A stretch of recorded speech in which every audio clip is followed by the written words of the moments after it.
নমস্কাৰ, মই ঋতুৰাজ বৰা। আপোনালোকে চাই আছে সত্য দা ট্ৰুথ। আজি পৰিৱেশৰ লগত আপোনালোকক একাত্ম কৰিবৰ বাবে চেষ্টা কৰিম। সেইবাবেই মই উপস্থিত হৈছোঁহি যোৰহাটৰ এখন প্ৰতিষ্ঠিত অসমীয়া চৰকাৰী বিদ্যালয় যোৰহাট বাল্য ভৱন। যোৰহাট বাল্য ভৱনে এইবাৰ আয়োজন কৰিছে মহাপুৰুষ শ্ৰী শ্ৰী শ্ৰীমন্ত শংকৰদেৱ গুৰুজনাৰ তিৰুভাৱ তিথি উপলক্ষে দিহানাম প্ৰতিযোগিতা। সেইবাবে আমি এই বিদ্যালয়খনত আহি উপস্থিত হৈছোঁ আৰু মোৰ সহযোগীক প্ৰথমে মই পৰিৱেশটো দেখুৱাবৰ বাবে অনুৰোধ জনাইছোঁ। পৰিৱেশটো দেখিলে আপোনালোকৰ মন আপ্লুত হৈ পৰিব।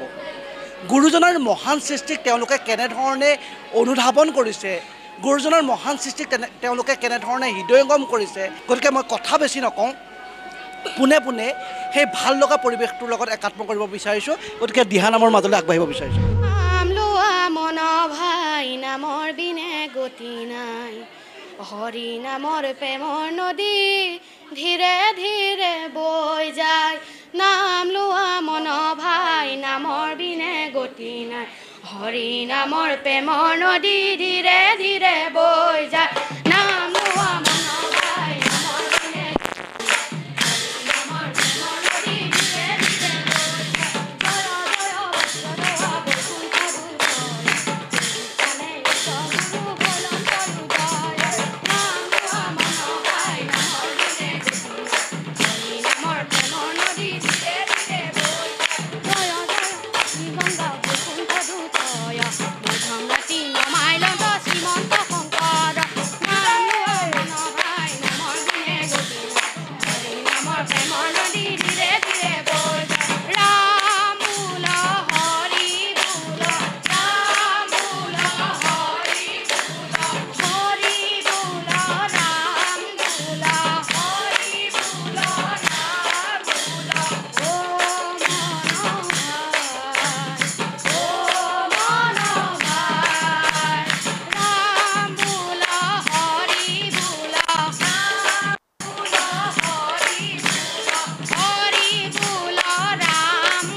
জ্ঞাপন কৰিছোঁ বাল্য ভৱনৰ এইসকল কণমানি ছাত্ৰ ছাত্ৰীক। ইমান সুন্দৰভাৱে পৰিৱেশন কৰিছে, আপোনালোকে দেখি নিশ্চয়কৈ আপ্লুত হৈছে।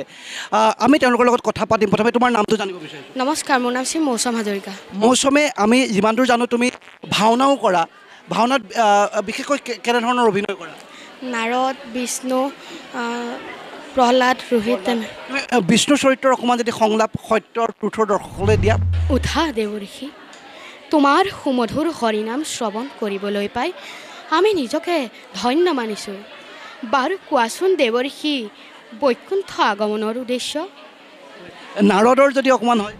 বৈকুণ্ঠৰ ভৱনে দেখিলোঁ নয়নে,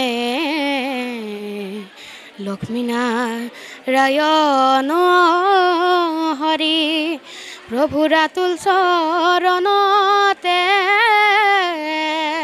সোণৰ নূপুৰ বাজে নজুন কৰি। জ্ঞাপন কৰিছোঁ মৌচমৰ লগতে এইখন বিদ্যালয়ৰ প্ৰতিজন এই অনুষ্ঠানত অংশগ্ৰহণ কৰা প্ৰতিজন ছাত্ৰ ছাত্ৰীক আমি ধন্যবাদ জ্ঞাপন কৰিছোঁ। এইবাৰ এই বিদ্যালয়ৰ ছাত্ৰসকলৰ আপোনালোকে প্ৰতিভা দেখিলে। ছাত্ৰীসকলো যে কম নহয়, গুৰুজনাৰ মহান সৃষ্টিক তেওঁলোকেও যে অন্তৰখনে হৃদয়ঙ্গম কৰিছে, তাৰো অকণমান পৰিৱেশ আপোনালোকৰ লগত একাত্ম কৰিব চেষ্টা কৰিছোঁ। জয় গুৰু শংকৰ সবগুৰু নাকৰ যা কীৰ্তি ৰাহিকে উপাম, তোহাৰী চৰণে ৰেণু শতকোটি বাৰ এককৰ উপনাম, বাৰ এককৰ উপনাম। মহাপুৰুষ শ্ৰী শ্ৰী শ্ৰীমন্ত শংকৰদেৱ গুৰুজনাৰ মহান সৃষ্টিৰাজিক বিদ্যালয়ৰ দৰে পবিত্ৰ মজিয়াত যোৰহাটৰ প্ৰতিষ্ঠিত বাল্যভৱন বিদ্যালয় কেনেধৰণে জীয়াই ৰাখিছে, কেনেধৰণে সৃষ্টিৰাজিক গুৰুজনাৰ সৃষ্টিৰাজিক হৃদয়ঙ্গম কৰিছে, তাৰ পৰিৱেশৰ লগত আপোনালোকক আমি একাত্ম কৰিব বিচাৰিছোঁ। ছাত্ৰসকলৰ প্ৰতিভা দেখিলে এইবাৰ ছাত্ৰীসকলৰ প্ৰতিভাৰ মাজলৈ আগবাঢ়ি যাব বিচাৰিছোঁ। নাম দিলা, ধৰ্ম দিলা, আৰু দিলা জ্ঞান, খোল তাল দবাকা তোমাৰ অৱদান, খোল তাল দবাকা তোমাৰ অৱদান।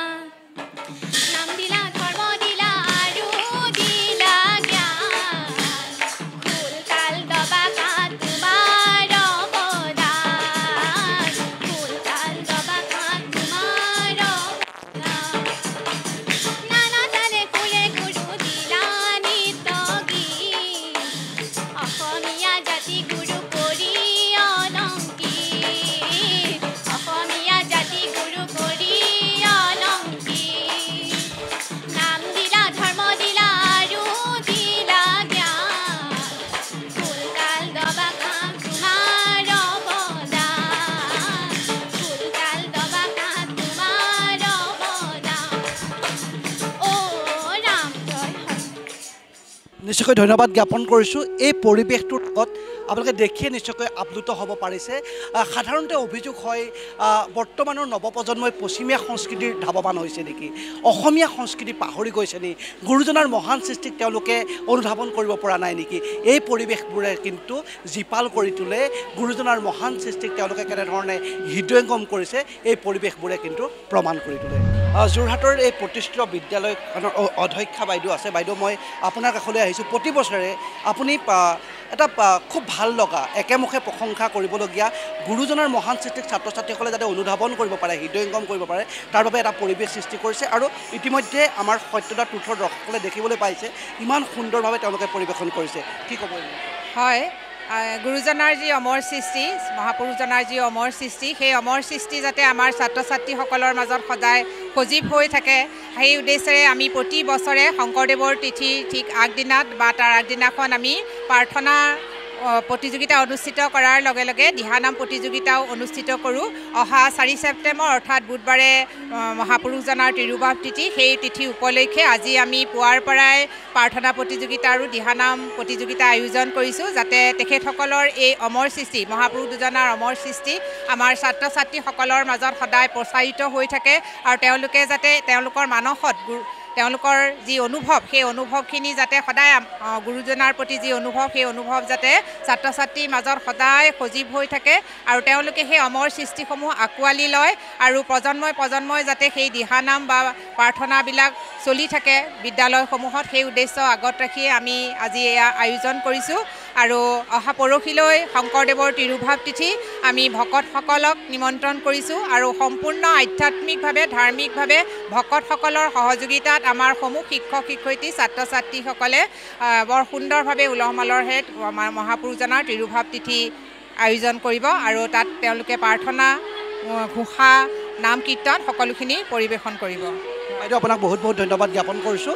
বিদ্যালয় বা মহাবিদ্যালয় এখন হৈছে পবিত্ৰ মন্দিৰ, য'ত ছাত্ৰ ছাত্ৰীসকলে নিজৰ জীৱনটো মানৱ সম্পদ হিচাপে গঢ় তুলিব পাৰে। বিদ্যালয় পবিত্ৰ মজিয়াত এনেধৰণে এক পৰিৱেশ গঢ় দিয়াটো সঁচাকৈ এক প্ৰশংসনীয় পদক্ষেপ। বাল্যভৱন বিদ্যালয়ক ধন্যবাদ জ্ঞাপন কৰিছোঁ। সমান্তৰালভাৱে সত্যদা ট্ৰুথৰ প্ৰতিগৰাকী দৰ্শকে আজিৰ এই অনুষ্ঠান উপভোগ কৰি নিশ্চয় ভাল পাইছে। গতিকে প্ৰতিগৰাকী দৰ্শকক পুনৰবাৰ ধন্যবাদ জ্ঞাপন কৰিছোঁ। চাই থাকিব সত্যদা ট্ৰুথ।